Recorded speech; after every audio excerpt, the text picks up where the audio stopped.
So this next presentation is on ibogaine and emergent therapy advocacy. You might have already heard introductions for the panel, but I'm going to reintroduce our esteemed presenter today. Bryan Hubbard is the Executive Director of the American Ibogaine Initiative. He's the first and former Chairman and Executive Director of the Kentucky Opioid Abatement Advisory Commission. He concurrently served as Special Counsel to the Kentucky Attorney General's Office of Medicaid Fraud and Abuse Control and was its prior Executive Director. He previously served as Commissioner of the Kentucky Department of Income Support, wherein he led the Commonwealth's Social Security Disability and Child Support Enforcement Systems. He practiced workers' compensation law representing Walmart, Tyson Foods, and Tennessee Valley Authority exclusively for 16 years. During his practice years, he observed the predacious onset of Kentucky's opioid epidemic amid general joblessness, poverty, disability, and substance use. He was raised in Virginia's coal fields and is the proud grandson of two grade school-educated coal miners on whose shoulders he now stands. Please, everyone, give a warm welcome to Bryan Hubbard.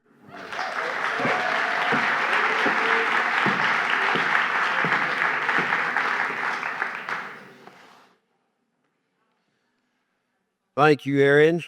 And I believe this is the first time that I have ever met my hillbilly psychedelic family.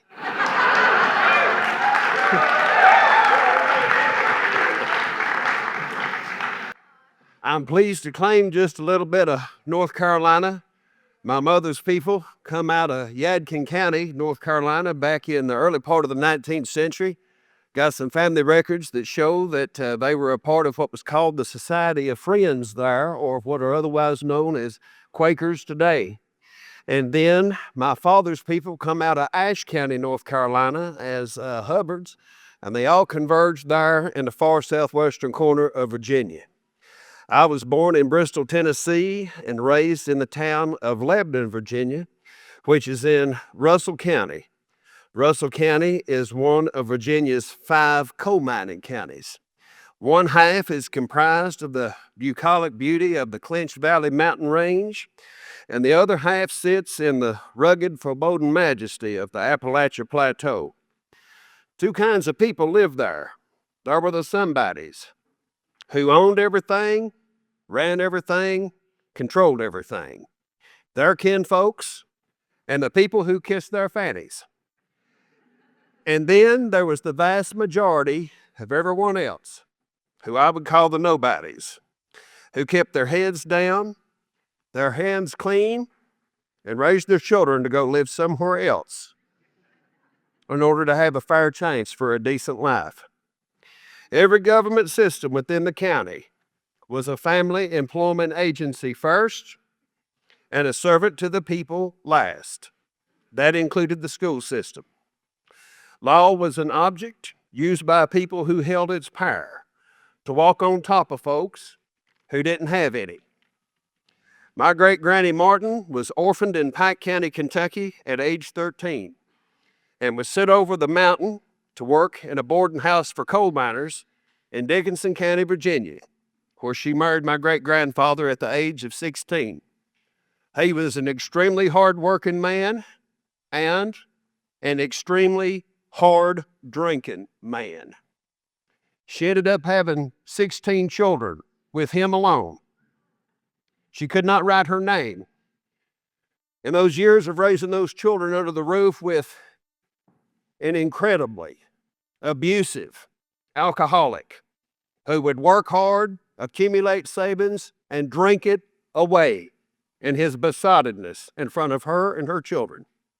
She didn't cross the road from her house for 10 years while she did everything she could to make sure that each one of those children had a chance to live and to move on. When she passed away, despite the lack of any formal education, I was 11 years old, and I can remember being in the church house packed, shoulder to shoulder, with people outside the walls to celebrate the beauty and wisdom that this woman had just generously showered upon them, though she had no material wealth to share. Hers was the first testimony of the beauty of God's light and love shone through the most difficult of human circumstances one could endure. My papaws, who Ehren mentioned, were grade school educated coal miners. My father's father stopped attending school at the end of the 3rd grade. My mother's father stopped attending school in the 6th grade at the age of 16 years old. And they were both underground at that age and spent 40 years digging out a living on their hands and knees. Neither one had a full set of fingers. You could hear my dad's dad breathe 50 feet away from the combined effects of black lung and then the consequences of tuberculosis, contracted in the coal camp in which they lived, Clinch Cove, Virginia, which sent him to a sanatorium for 6 years, where he was forcibly committed and lived on the verge of death. He came back out with 2/3 of a healthy lung and lived for another 20 years. Neither man was bitter nor bowed. Both of them reflected the powerful beauty of God's light and love. My parents married young and were each other's ticket to a new reality. Like many young people who marry under those conditions, by the time I came along, that reality had devolved into screaming, cussing, and violence, which is the only thing I remember from my early years when they were together. My papaws, separately yet together, provided me with sanctuary from chaos, the stability of their love, and an affirmation of my spirituality as the child of an eternal creator whose essence is almighty, unconditional love, and who confers unique and special purpose upon each of us. But for those gifts bestowed upon me by my papaws, if I were alive at all, I certainly would not be standing here with you as I am today, and I would likely be in some dark hole wondering what someone who has held jobs like I have held was going to do to get me out of the ditch. Despite some of the flaws I've just described of home, I had a fabulous elementary and middle school education, provided by women who were either trained in education during World War II or women who were trained by those members of the greatest generation that is almost ready to fade out of our current historical moment. I was taught that America was the land of the free, the home of the brave, a place with no limitation, where the only thing that you would be is that which you chose to be, without bounds or limitations. With that idealized version of American history and civics taught to me, I went to law school as a working class kid. I wasn't able to be a doctor because I couldn't do math or science, but I could read and write a little bit and talk, so it was law school for me. I thought I was going to learn everything that I needed to know about how to defend truth, justice, and the American way. But I shortly learned within the first semester of law school at the University of Kentucky that law is often nothing other than the tyrant's will, and always so when fictitious legal realities are used to bind, torture, and kill the truth. I had an accidental legal career because no one grows up wanting to be a workers' compensation defense attorney, representing the clientele that Ehren referenced earlier during years which coincided with the onset and explosion of the opioid epidemic out of Appalachia and across the rest of the country. These practice years coincided at a time when the economy of Appalachia, if defined by its roadside billboards, was comprised of hospitals, lawyers, pharmacies, and almost nothing else. I witnessed the emergence within this career of what I call the doctor-lawyer disability complex, a symbiotic relationship among trial lawyers, physicians, and judges who feasted upon the creation of mass medical debility. Through a serendipitous connection to an expert witness I utilized in my cases, I was appointed to lead Kentucky's Social Security disability system, and I was tasked with producing an assessment of its long-term impact on the state's well-being. I assembled an internal team of 6 policy experts, and we were the first state in the country to conduct a retrospective study of the Social Security Disability Program's impact upon the well-being of the state of Kentucky. This study covered the years of 1980 through 2015, and I'll share with you some of the key findings. In the 35-year time frame between 1980 and 2015, Kentucky's population grew 21%. Enrollment in the Social Security Disability Program grew 249%. Childhood enrollment in that program grew 449%. We had available to us the state's Medicaid database, through which we were able to obtain de-identified data that allowed us to track every single pill dispensed by every single pharmacy to every single Medicaid SSI beneficiary in the state. And we wanted to understand how the issuance of pharmacology for opioids, for adults, and habituating psychotropics for children had evolved over that time frame. Between 2001 and 2015, and this is per SSI adult, bear in mind, not all of them take opioids, but these were done on a per person basis. The issuance of opioid medications to adults on Social Security disability increased 210% from 2001 through 2015, from 47 opioid pills per SSI adult to 147 pills per SSI adult.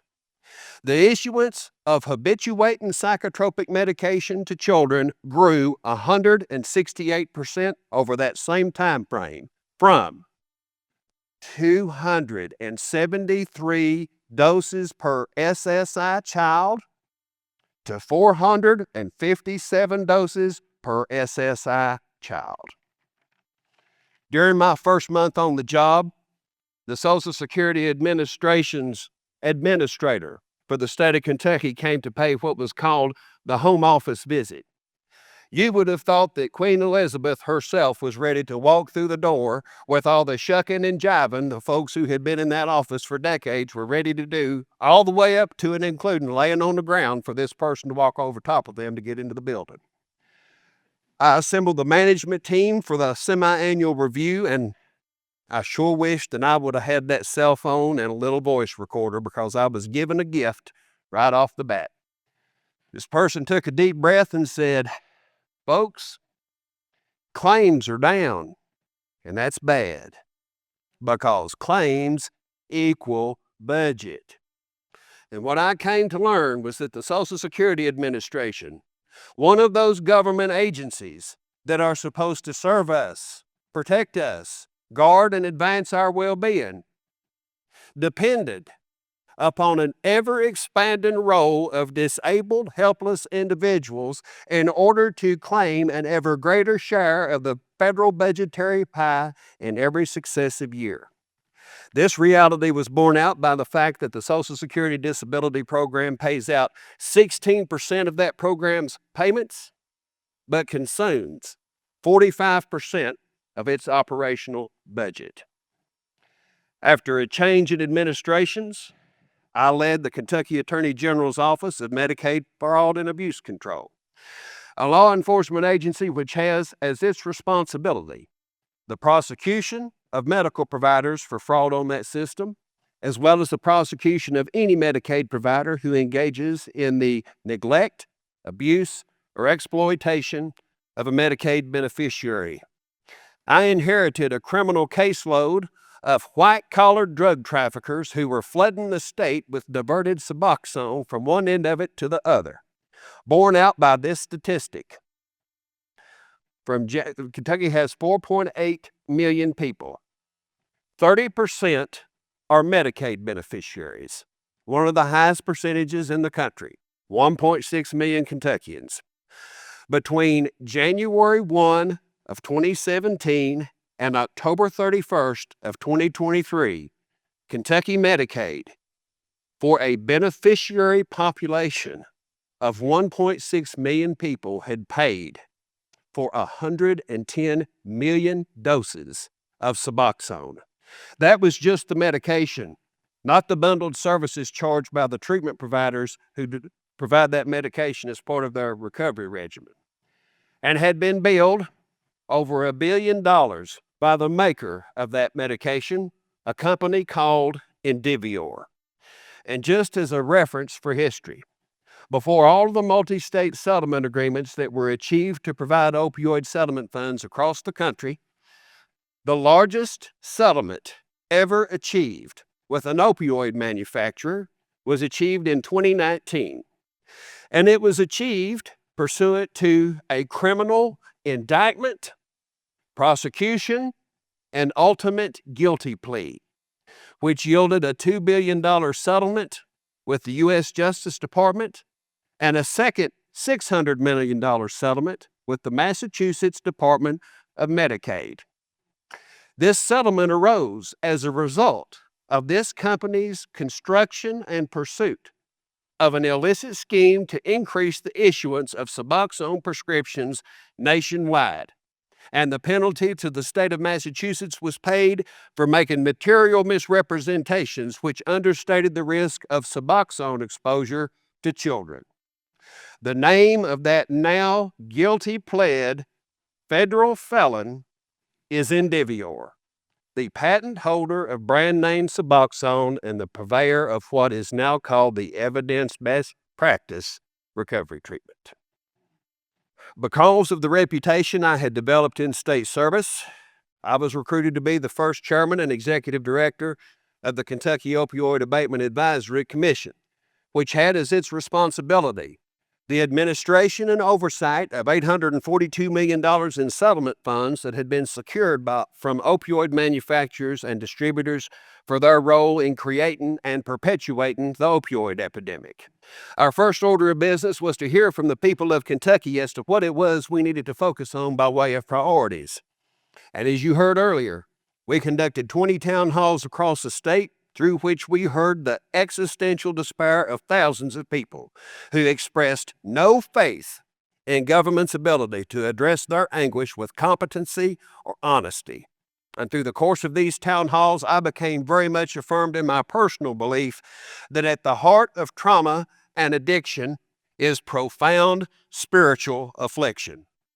And in a quest to understand what Kentucky could do to use a small portion of its settlement funds to foster a therapeutic breakthrough for the greatest public health crisis to confront this country since the end of the 19th century, an engineered humanitarian catastrophe, I heard the word IBOGAINE for the very first time on July 29, 2022.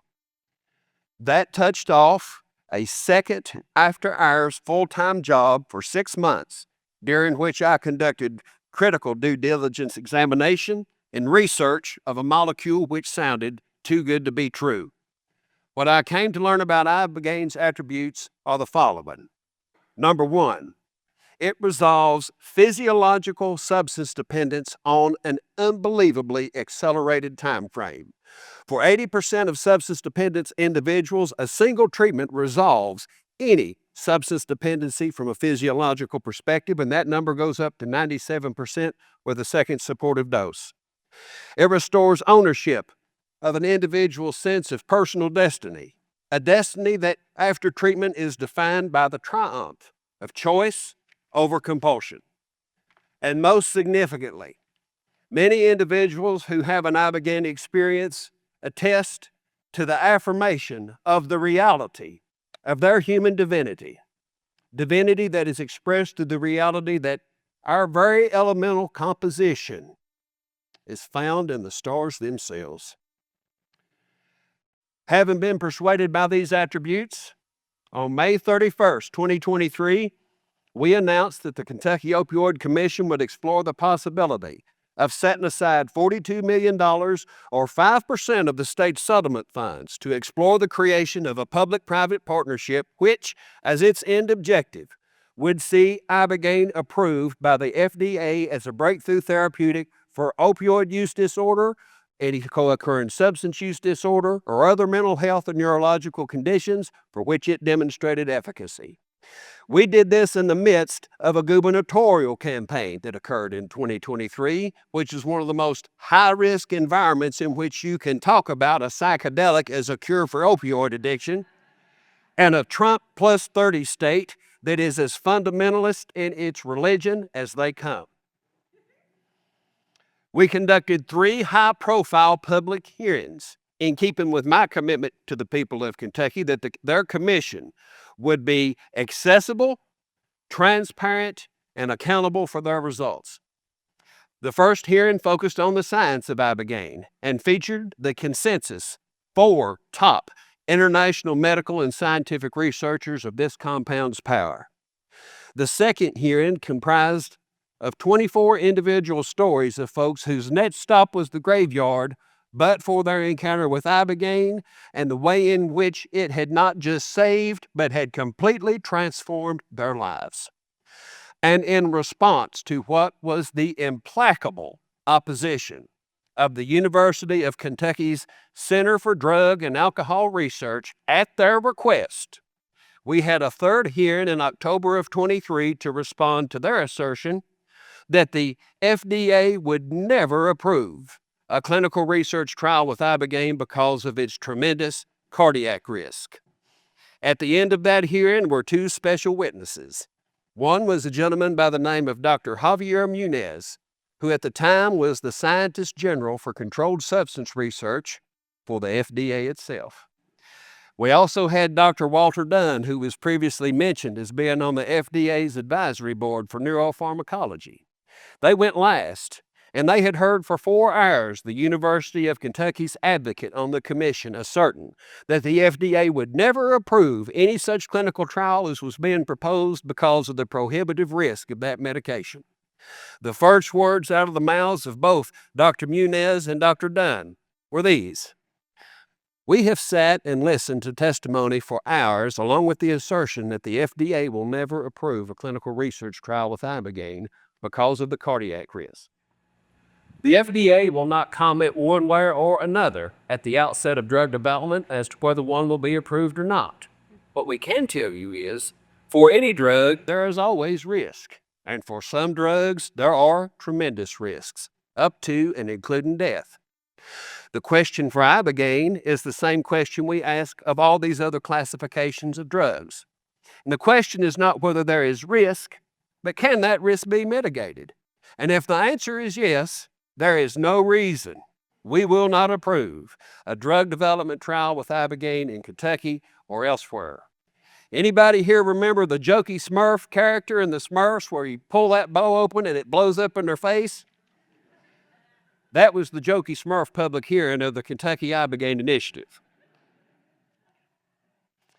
The commission was prepared to commit funds for this revolutionary project, and we had received commitments from high-level philanthropists who were ready to commit millions of dollars in partnership with the state to pull this off because of how their families had been failed by the options that we currently have. We had received commitments of drug developers who were willing to anchor corporate presence in Kentucky and to anchor all of their research and development activities around all of ibogaine's advanced neurotherapeutic applications within the state. It was a beautiful opportunity for some folks who are used to being in the backseat of America to actually help lead a revolution in how we treat addiction and mental health issues within American society. We had one final act of due diligence, which was the recall of Dr. Nolan Williams of Stanford University, who was going to deliver testimony about the dramatic results demonstrated by ibogaine therapy received by 30 U.S. Special Forces veterans who had traveled to Mexico to receive treatment for symptoms associated with post-traumatic stress, treatment-resistant anxiety and depression, and traumatic brain injury. The results of that Stanford study were published in January of 2024 and affirm the fact that ibogaine has unique neuroregenerative properties for the brain that are going to transform the future of neuropharmacology in the United States and across the world. In November of 23, before that publication was issued, there was a change in the office of attorney generals. The new guy who was elected throughout the campaign had expressed his open-minded willingness to give the IBOGAINE project fair consideration. This happened to coincide with a time when there was a fundamental shift in the nature of the opioid epidemic in Kentucky. And as many of y'all here in Western North Carolina know, for the longest time, the opioid epidemic has been thought of as a poor white person's disease, begun with the issuance of opioid prescription OxyContin when that medication was approved back in the late 90s. What we came to know as the first government agency in Kentucky to look at the statistical reality was that for the very first time, beginning in 2021, the death rate from opioid exposure among black Kentuckians exceeded that of whites for the very first time, due to the proliferation of fentanyl in the street supply of drugs throughout the state. Because of this reality, we had to do our part to advertise its existence and to build bridges into communities that had justified suspicion of the activities of government agencies as well as their ability to deliver progress or protection. I happen to agree with the late, great Black Panther Fred Hampton that racial unity is the greatest threat to the unjust order of power. And to that end, I thought, within the context of the IBOGAINE initiative, that there was a tremendously powerful redemptive beauty in the notion that West Africa could help heal white folks in East Kentucky and the black folks on the west end of Louisville, and that opportunity illuminated the racial unity that we need to recognize and exalt our kinship as images of an eternal creator whose essence is almighty, unconditional love for all of us.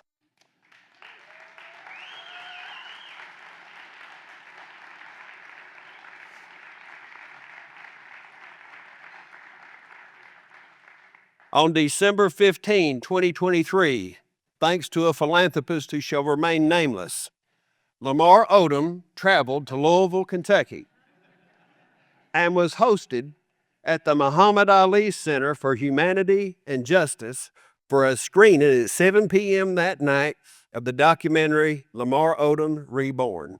And this documentary was the story of how Lamar Odom had his life saved by the intervention of IBOGAINE. Before that screening at 7 p.m., I was scheduled to meet with the new Attorney General and members of his transition team for what I assumed would be a discussion of the enormous potential surrounding IBOGAINE in Kentucky. Instead of an open-minded collegial talk, I experienced a malevolent ambush, which ended with a demand that I resign for having undertaken the project. After arriving at the Ali Center with my wife, who is here in this room, I sat through an excruciating evening of education, revelation, and galvanized motivation exhibited with zeal by my black brothers and sisters who had filled the theater to support an ambition which had just been killed earlier in that afternoon. There is a man by the name of Rex Elsass. If you look him up, you will see that for 30 plus years, he has been a slash and burn Republican campaign ad producer for hundreds of congressional candidates, dozens of Senate candidates, and at least 6 presidential candidates. Ironically, I was introduced to Rex Elsass by Ms. Melissa Etheridge and her foundation that is set up to honor her son, who passed away from an opioid overdose after he became addicted following a sports-related ankle fracture. The tie that binds Ms. Etheridge and Mr. Elsass is the reality of opioid-related dependency and death. The Reed Foundation with which I work stands for Reaching Everyone in Distress. It is also the name of Rex's son, Reed Elsass, who struggled with opioid addiction for 10 years before succumbing to a fentanyl overdose at age 26. The Etheridge Foundation and the Reed Foundation had followed the IBOGAINE initiative, and on the evening of the screening at the Ali Center, I had to advise Rex that the Kentucky project was over. He looked at me, took me by the hand, and said, "If I can use who I have been in the past, who I no longer wish to be, and can open some doors for you, will you take what you have tried to do here and see if we can transplant it elsewhere?" And my response to him was that I would go anywhere, talk to anybody, and endure any hardship to give what had just happened in Kentucky a fighting chance to live and survive for a better day. So between January and April of 2024, I was making Hot Wheels up and down Interstate 75 between Lexington, Kentucky and Columbus, Ohio, meeting with any state official who would listen to the opportunity that was at hand for Ohio to take the leadership position to finish the job that had begun in Kentucky. I met with Governor DeWine and his staff. I met with the head of the One Ohio Foundation, which administers its opioid fund. Any official who would listen was put on the calendar with the hope that we would have a breakthrough. April of 24 faded into the spring. I received a telephone call from an advisor to then South Dakota Governor Kristi Noem. I paid her and her members of her administration a visit in May of 2024 to advise what the Kentucky project had been and how that could be transferred to South Dakota. That was followed by two subsequent meetings with two of the largest health systems in that state, one that covered the eastern half and the other that covered the western half. In July of 24, I received a call from Governor Noem, who advised me with regret that a ballot measure had made its way on to the November election that would see a substantial reduction in South Dakota's sales tax. And because South Dakota is a sales tax only state, she said, "I cannot announce a $42 million initiative when I very well may face an immediate $150 million deficit should this measure pass. The earliest that I could consider doing this would be November of 24. I took a deep breath and reoriented my mind toward Ohio to figure out if perhaps we could find a renewed pathway of engaged interest. During this same time, I was receiving occasional contact from combinations of elected leaders, appointed officials, and what I would describe as citizens of influence aligned with this mission from the states of Missouri, New Mexico, Arizona, and Washington State, each wondering how they might in some way or another adopt part or all of the Kentucky project for their own. In New Mexico in particular is a dire circumstance that is being experienced by a native pueblo there called the Pecaries, who inhabit a section of northern New Mexico. They are 3,000 in number. 2/3 of their men are substance dependent. And the leaders of that pueblo very much believe that unless there is a significant disruption of the dynamics within their community, they will no longer exist as a culture within 2 generations. The need is dire, the need is now. In August of 2024, I received a call from a gentleman in Texas who asked the question, what might be Texas's next psychedelic research opportunity? He advised me that the state had a $20 billion budget surplus, had been psychedelically experienced with the passage of House Bill 1802, which allocated $2 million for a project at Baylor with psilocybin. And he said, I followed your work with interest. What do you think Texas should do? You have any idea? I said, I sure do.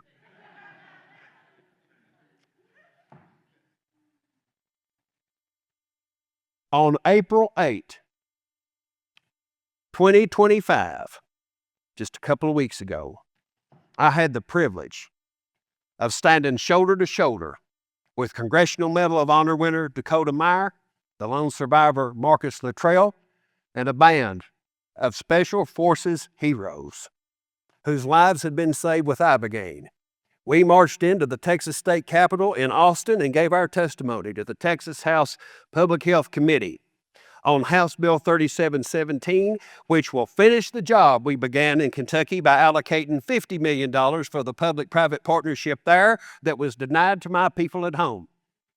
On April the 15th,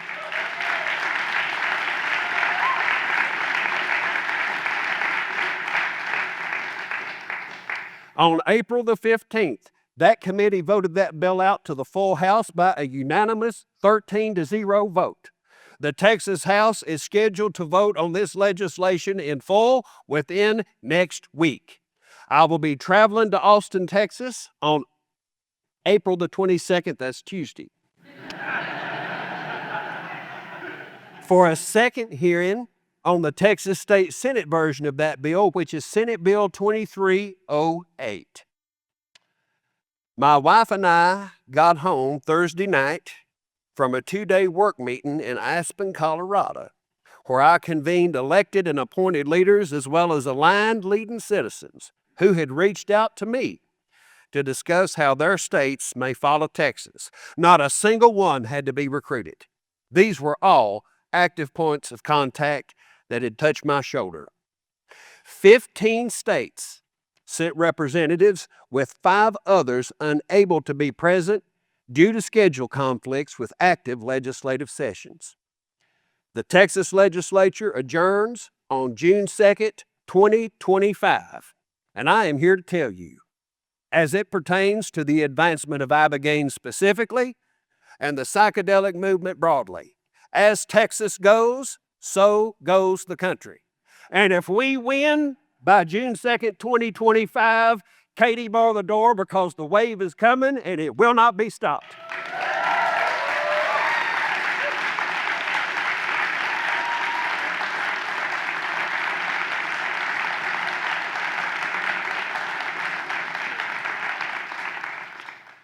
Appalachia, my home, my people,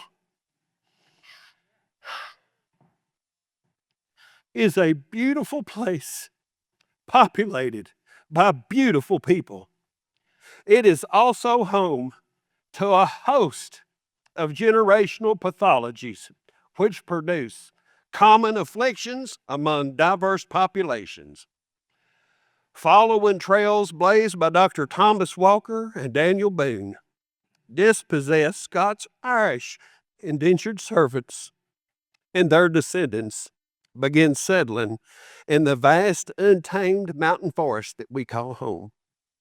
They had toiled alongside their enslaved black brothers and sisters on the plantations of the Tidewater South, with the distinct advantages of skin color and the legal right to obtain their freedom at the expiration of their indenture.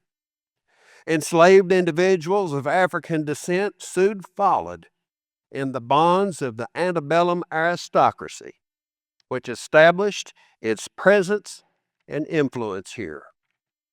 In the 1870s, industrial speculators arrived from the Northeast and began the acquisition of vast underground coal reserves with the use of the broad form deed on an innocent, unsuspecting, illiterate peasantry.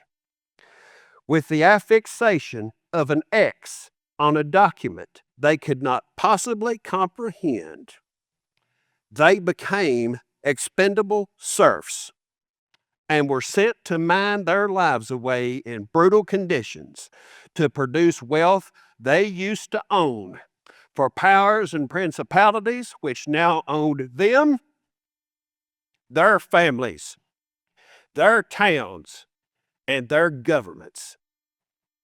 Amidst these circumstances, an abhorrent power structure arose, which enthroned itself on the backs of our ancestors for generations. The partnership of money, politics, and law has done a lot of thieving from and abusing of mountain folks and has left desolation for decades. Successors to the aggressive strip miners of mountains for coal arrived on the scene about 29 years ago. Big Pharma and the government machine it owns came to the mountains, set up shop, and started strip mining the humanity clean out of us. These strip miners anesthetize our souls as a necessary precondition for the state-sponsored euthanization of our minds and bodies. On December 14, 1995, the FDA approved Purdue Pharma's OxyContin for the, quote, management of moderate to severe pain, unquote. It was then promptly and aggressively detonated in the southern Appalachian coal fields from which I and many of y'all likely come. America lost 509,924 service members in combat during World War I, World War II, Korea, Vietnam, and post-9/11 wars combined. Conflicts fought over the course of 44 years. Over the past 29 years, more than 600,000 Americans have died from opioid-related overdoses. Between 1999 and 2019, 19,000 of those deaths were recorded, and I'm going to reference this state because of where this legislation is now, among Texans aged 15 to 64.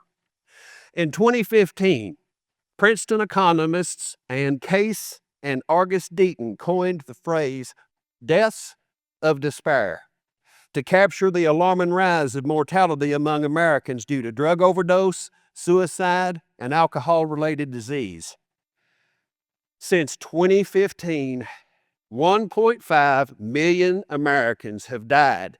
These deaths of despair, a casualty figure which exceeds the total number of U.S. service members lost to war over the combined totality of American history. And at least 100,000 of those deaths were in Texas alone. The American opioid epidemic, now in its 30th year, costs us more than $1.5 trillion annually. Its cumulative cost since the turn of the century is over $10 trillion. And consider that when we look at an annual federal budget deficit of $1.8 trillion and a total national debt of $36.5. Since the approval of OxyContin, the opioid epidemic has cost Texas alone $600 billion. And that state spends $50 million every year on something called its Substance Abuse Felony Punishment Program, the state's in-prison treatment system for people at risk of probation or parole revocation due to relapse. This year, Texas can choose to spend $50 million to help end addiction and become the epicenter of developmental gravity for what will be a genuine revolution in modern neuroscience and neuropharmacology thanks to the power of God's medicine. It is my fervent hope, and I hope it shall be yours, that mighty Texas will be the first to turn the fulcrum of history to emancipate the mind, body, and soul of every person who lives at the end of hope. The story that you have just heard is a parable about the realities of America in 2025. Regardless of political persuasion or partisan association, I think most folks recognize that we are in the midst of an existential struggle for the survival of this country. We are inheriting the most beautifully dynamic multicultural society that has ever existed in human history.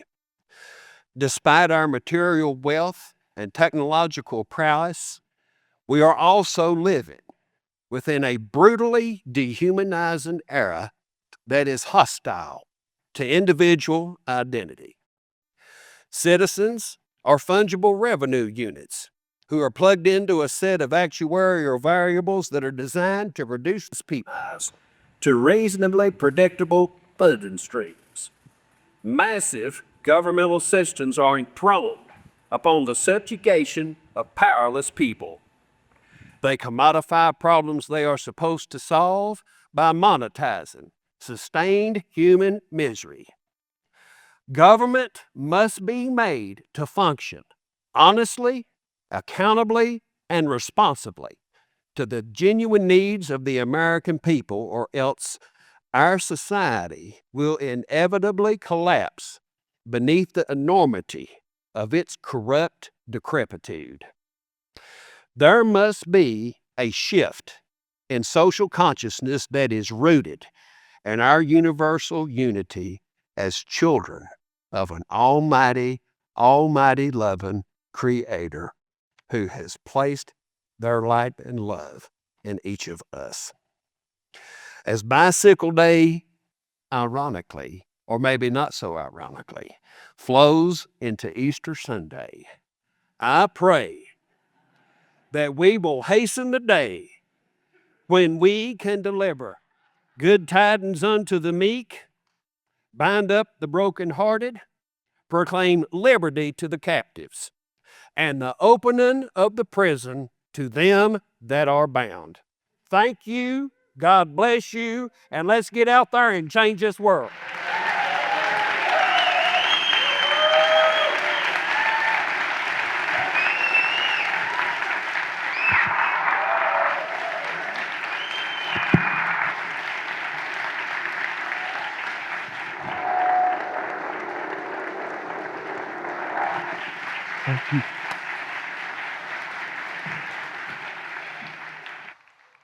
Thank you. Thank you so much to Bryan Hubbard. Once again, everybody. Thank you for watching, and please remember to like this video and to subscribe to our channel. For more information or to make a donation towards our cause, please visit our website.